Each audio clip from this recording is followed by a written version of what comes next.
situation. Jean-Luc Godard, the famous French film director, is often quoted as saying, "Cinema is truth 24 times a second." That's what film runs through the camera. That's the rate that film runs through a camera, 24 frames a second. When film was invented, it ran through a camera at 18 frames a second, then 24, and now with digital video, it's 30 frames a second or 16 frames a second. So truth is either sped up or slowed down depending on the equipment you're using. And that becomes sort of a quantum metaphysical question, which I think I'd better leave to other speakers today. There's a quote from a Canadian filmmaker that I prefer. His name is Wolf Koenig. And he said, "Every cut is a lie. Those two shots were never in time that way. But we tell a lie to create a bigger truth." Now take a look at this picture here. This is a painting of the Battle of Tippecanoe. The battle took place in November of 1811. It was a precursor to the War of 1812. It helped start the War of 1812. But this painting was published in 1889. The American soldiers are wearing uniforms from the Mexican-American War, 1848. And they're carrying a battle standard from the same period. The native costumes are a total work of fantasy. So as one historian told me, everything in this painting is accurate except for the Americans and the Indians. So hold that thought. I went to law school in the 1970s. And the reason I went to law school is because I wanted to affect social change. I'd grown up in the 60s during the Vietnam era. And when I was in school, I became enamored of the movement lawyers, the anti-Vietnam lawyers, who would come to demonstrations with their long ponytails, both men and women, with hand-tooled leather briefcases, and they were so cool. And I wanted to be just like them. So I went to law school, and then I started being a lawyer, and I was a social movement lawyer, and I would work on these cases that would cost hundreds of thousands of dollars, if not millions, and take years and years to get through the appellate process. And then one day, I went to a film showing, a documentary showing, about one of the social movements I was involved with. And the film was so inspiring that people in the audience went out into the streets and started protesting right then and there. And I thought, film, that's for me. It can't possibly cost as much as a lawsuit or take as much time. Boy, was I wrong. In my film company, our average time to produce a film is about 5 years, and many of our films have taken 8 years. A good case in point is a film we recently finished called The War of 1812. I was approached by WNED Buffalo Toronto, a PBS affiliate, in 2004 and asked if I would be interested in working on this film. We finished the film last year, and it was broadcast in 2011. So that's 7 years. A little bit shorter than our longest time period. When I got the call to do the film, I was excited. I was asked to help develop the film and raise the money for it. And in all of our proposals, whenever we go after money, we always say there's a treasure trove of images. And in this case, I said the same thing, but I was a little worried. If we can go on to the next slide. When we talk about the War of 1812, and particularly to our funders, we say there are all kinds of images. There are paintings and broadsides. There's battlefields that we can film. So here's one of the image we found that we wanted to use. This is about the Battle of Lake Erie, and the man standing in the boat is Commander Oliver Perry. The Battle of Lake Erie takes place in 1813. This painting was done in 1911. What was happening in this scene is that Commander Perry was on the ship the Lawrence on Lake Erie and was fighting the British, and they blew his ship apart, killed nearly all his men. It was said that the blood ran so thick that it was in the scuppers of the boat. So he gets in a smaller boat, and he rows to the Niagara, which was unharmed, and he wins the battle. While he's rowing, The British are firing at him. He's in a hail of bullets. Do you think he was standing? He was heroic, but he wasn't stupid. Is this good documentary evidence? Let's go on to the next slide. This is Tecumseh, the Shawnee leader. He organized a confederation of native tribes to oppose the Americans. He was an ally of the British. He was killed at the Battle of Thames, right after the Battle of Lake Erie, by the Americans. This was painted in 1860. During his lifetime, no portraits were made of him. Remember, 1812 is 27 years before the invention of photography and 81 years before the invention of film. Go on to the next one. This is a painting made in 1817 about the Battle of New Orleans, which took place in January of 1815. It purports to show the death of Major General Pakenham. You can see him in the center, falling over. And behind him are about 2,000 British troops. You can tell because they're wearing red coats. And there's some dead soldiers in the foreground. 2,000 British soldiers were either killed or wounded in 20 minutes at this battle. But what can you tell from this battle? All you can see is that in the foreground, the general has died, but you can't tell anything about what really happened here. So when you're faced with a film subject that takes place before the age of photography and long before the age of cinema, what do you show that's truthful? I'm going to show you a clip in a couple of minutes, but I want you to know that when doing this film, we are asking ourselves all along, is there such a thing as truth in a historical documentary? How do you solve the problems when you have nothing to show? In early 1813, a portion of Harrison's army encamped at Frenchtown near the River Raisin in what is now southeastern Michigan. We were accommodated with all the necessaries of life. We almost seemed to forget we had an enemy in the world. But on a quiet January night, an attack force of over 1,100 British and native warriors, commanded by Henry Proctor, silently made its way through the snowy forest. Shadrach Byfield, the private from Wiltshire, was among them. Under cover of a wood, we approached near to the enemy, unperceived. William Atherton. I slept soundly until awakened by the startling cry of to arms, and the thundering of cannon, and the more terrific yelling of savages. The first thing that presented itself to my sight was the fiery tail of a bombshell. And these came in quick succession. Shadrach Byfield. Before daylight, we had charged them several times. I was much affected by seeing a lad, about 11 or 12 years of age, who was wounded in one of his knees.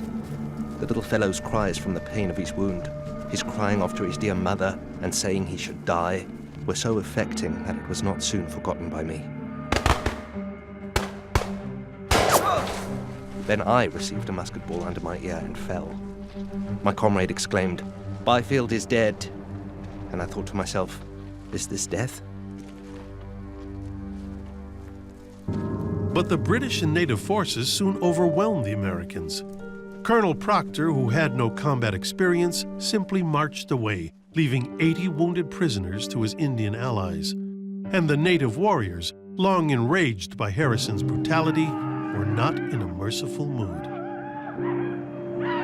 There's a number of American wounded that are left behind in some of the cabins, and there's only a very small British guard on these folks. Many of these prisoners are massacred. Tecumseh's brother said, whenever the Indians win a battle, it's called a massacre. Whenever the whites win a battle, it's called a great triumph. So political spin was used here about who was committing atrocities. When the Haudenosaunee would take a prisoner, it really depends on what happened just prior to that and what that person did. If that person had killed somebody on our side, then in likelihood they would be executed, or if not, pretty severely tortured. The Indians had very logical reasons for killing prisoners. They had no jails to put them in, and they had no means of granting them paroles and exchanges. And they often said, well, the reason we kill prisoners is that we don't want to fight our enemies twice. But William Atherton would not be killed at the Battle of River Raisin. William Atherton. An Indian took me to the back of a house, put a blanket around me, and gave me a hat. He brought with him a pack horse and gave me the bridle, making signs to march on. Captives, particularly young male captives, were very highly prized amongst the Indians. They were often integrated into the Indian tribes in a remarkably close way. William Atherton from Kentucky would now learn to be a Potawatomi in the cold, quiet forests of Michigan. I have nothing to say against the Indian character. They are a brave, hospitable, kind, and honest people. But Kentucky, my home, would rise up before my mind. I found among the Indians a scrap of newspaper printed at Lexington. This I read over and over, again and again.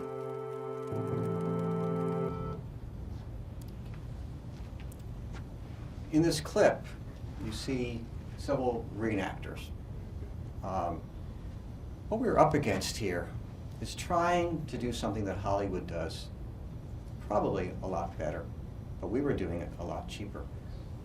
The budget for a documentary film is typically less than the catering budget for a Hollywood film for 1 week. And the expectations of the audience are what Hollywood can do. They expect bullets to rip through bodies. They expect buildings to explode. They expect heads to be blown off. We can't pull that off, and nor did we want to. We had to use different techniques. We let the tiny stand in for the grand. While producing this, I learned a lot about reenactors, because we could not afford to just hire actors, rent uniforms for them, and train them on what to do. So I began working with a reenactment coordinator, who himself was a reenactor. And at first I was naive, and I thought, well, I'll film actual reenactments. I'll check it out, make sure it works, and then it'll be cheap. I'll have hundreds of soldiers on the field, and I'll just put a camera in the corner, and I'll have a big battle scene. So I went to check out one of these reenactments. The big ones are called Grand Tacticals. And I was watching this battle, and at first it seemed fine, but I got a little closer, and I was trying to imagine myself with my crew. And I noticed a couple interesting things happen. Whenever there was an exciting scene, some of the soldiers would pull little digital cameras and video cameras out of their pockets and start filming each other. And I thought, well, that won't do. And then I noticed that if it was a hot sunny day and a soldier would die in the sun, they'd only be dead for a few minutes. Because then they would start to feel uncomfortable, and they'd get up and they'd kind of crawl over into the shade. So that's not much verisimilitude there. And then the real problem was, because I figured maybe I could cut around those things, was that the soldiers were not the right race, they were not the right gender, they were not the right body type, and they were not the right age. And it's interesting when I reel off those four things, think how politically incorrect that is. Right? You're really not supposed to talk about those things, in hiring at least. But when you're doing a documentary about a period in history 200 years ago, the key word is verisimilitude. And you're not going to convince your audience if the people are the wrong race, gender, age, or body type. Sadly, body type was our biggest problem. In fact, I found out that the people who were unable to run were assigned to the cannon crew, because the cannons just stood in one place and they didn't have to move. Well, I thought then, or at least I could film the cannon crew, but they moved in slow motion. So when we filmed cannon fire, we actually had to film it in little pieces and edit it together, because they looked their age when they were loading the cannons, and those people never would have been there in the War of 1812. I'm going to show you another clip from a different film, entirely different idea. But before I do, I just want to tell you a little bit about the War of 1812 so you understand what we were trying to obtain here. The War of 1812 was a war between the United States and England. And the reason we went to war, the U.S. went to war, is because England was fighting Napoleon and was quickly running out of men, particularly sailors. 20,000 or so had been killed. They needed to replace those sailors, so they were impressing American sailors Some people say almost 6,000 Americans were impressed into British service. They also were interfering with our trade because they didn't want us trading with France. And they were inciting the Indians against us, the Indians of the West against us. So we declared war against England. And because England was far away, inconvenient, we attacked Canada instead.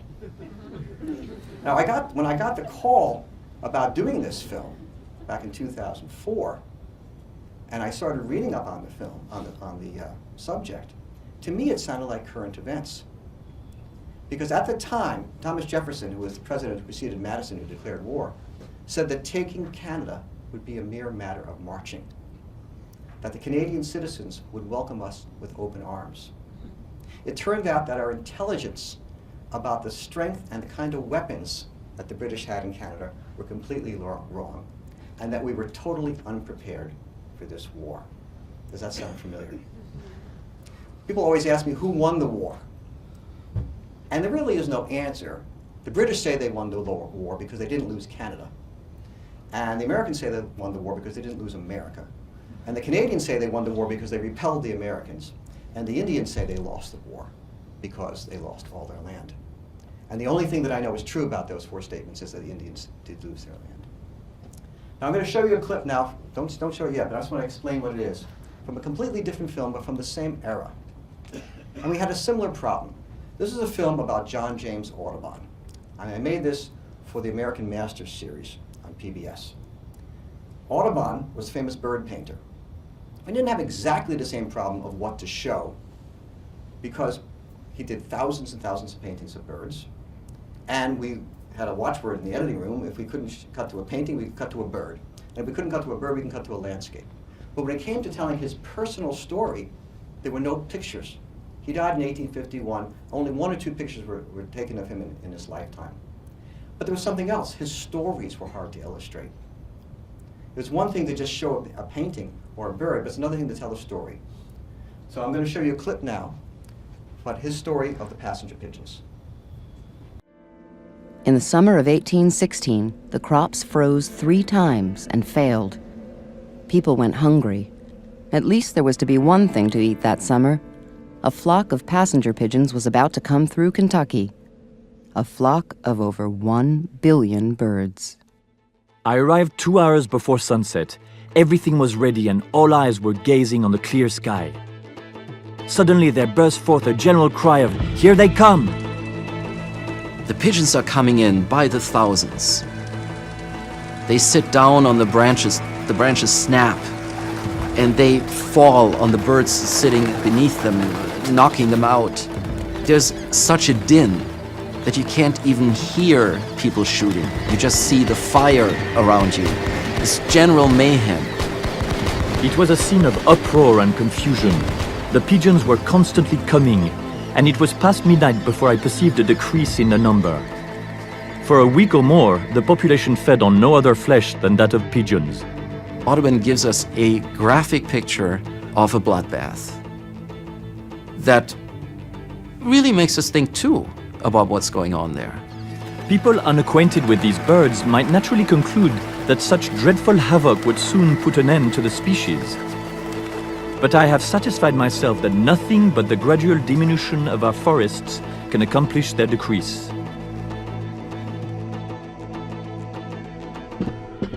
This is a tray of passenger pigeon study skins, much like the specimens that John Audubon would have prepared. Passenger pigeon is a beautiful pigeon. The males have this beautiful and turquoise iridescent pattern on the back, brick red or plum color on the breast, nice spotting pattern on their back, but a large pigeon. Unfortunately, it's extinct. It was shot by early market hunters in the early 1800s and got to a critical level where it just wouldn't reproduce anymore. And so unfortunately went extinct by the early 1900s. When we were making this scene, I worked with an animator. And he called me up one day and he said, I know you want flying pigeons. Well, how did passenger pigeons fly? And I said, I don't know, they're extinct. And they went, the last one was in a zoo in 1911. So I called an ornithologist friend of mine. And he said, our best guess is that they flew like any old pigeon that you might see in a park. So I called my animator and I said, like pigeons in a park. And it was in New York, so he went down to Washington Square Park and he took a small digital video camera and he filmed the pigeons and he rotoscoped them, which is an animation technique to sort of take live images and make them into animation. And those pigeons you see flying there are actually pigeons in Washington Square Park in New York. I want to go back to the reenactments about the reenactors who worked with us. We had about 20 or 30 reenactors, and each one of them brought 3 sets of clothing. They brought their British uniforms, they brought their American uniforms, and they brought militia uniforms, and some of them actually brought native uniforms with them as well. In fact, one of the mistakes I made in filming this, I don't know if you noticed when you were watching the clip about with the reenactors in it, the War of 1812 reenactors, is that their uniforms are very clean. And I got a few complaints from people that said, why are they so clean? Well, the reason those uniforms are so clean is because all the reenactors complained to me about dry cleaning costs. They said they refused to drag their clothing through the mud. We actually had special clothing that we used that we put fake blood on, so that we could move the clothing around from people as we did the scenes. And I decided if I were to do this kind of thing again, that I would absolutely have to raise the money for a dry cleaning budget line item, because I lost a little bit of that verisimilitude, that word that I keep coming back to. Something else happened when I was working with the reenactors. I mentioned there was a grand tactical, and hundreds, maybe even 1,000 reenactors come together. And we were filming one of these big reenactments, not for the film, but for a making of movie.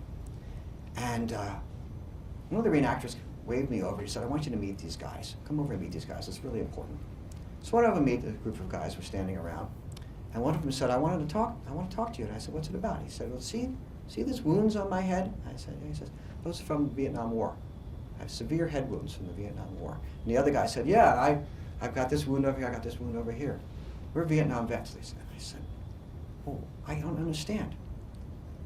Why are you playing at being soldiers, playing at dying, when you experienced it for real? And they said, you don't understand, this is not play for us. We think of ourselves as historians.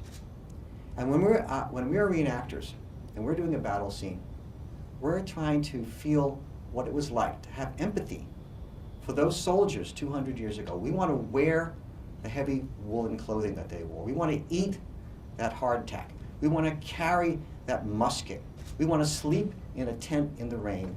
And we want to do a battle on an actual battlefield to understand what happened 200 years ago. That's why we're reenactors. That was a sense of truth. And I thought about that when I was thinking about the quote I mentioned at the beginning, Wolf Koenig's stroke. Every cut is a lie. Those two scenes were never together that way in real life, but we're telling a lie in order to tell a greater truth. When I finished the film and showed the film a few times before it was broadcast, people were asking me about some of the imagery we used and why we used reenactors. And I really had to think hard about it, because even though it was a natural thing, we don't have much to show, let's use reenactors, I realized I've been making history films for a long time. I've been making films for 34 years. And I've come to not trust photographs and film archives, even though those are the low-hanging fruit of history films. Most films you see on television, history documentaries, take place after 1860, because that's where the treasure trove material is. But as we know, films can be faked, and photographs can be cropped. Even the photographs, of course, can be faked. So when you're watching a history film and you're looking at what you think is documentary evidence of that period, all you know is that the filmmaker found a photograph or a film that relates to that period. You don't know how true that photograph is or that film is. But if you're watching a good reenactment that has been thoroughly researched, you know that those reenactors are wearing the right costumes. You know that their buttons are right, and that their shoes are right, and that the musket is right. But you also know something else. You know when you're watching it that it's not an archive. You know you can trust what you see up there to be from the imagination of the filmmaker, and that you're not being fooled into thinking that's what really happened, which can happen with a photograph or a film. So my takeaway is, I want you to think about history documentaries a different way. When we do a reenactment, maybe it's a bit of a lie, but maybe it's a lie in service to a truth that is more truthful than a photograph or a film. Thank you.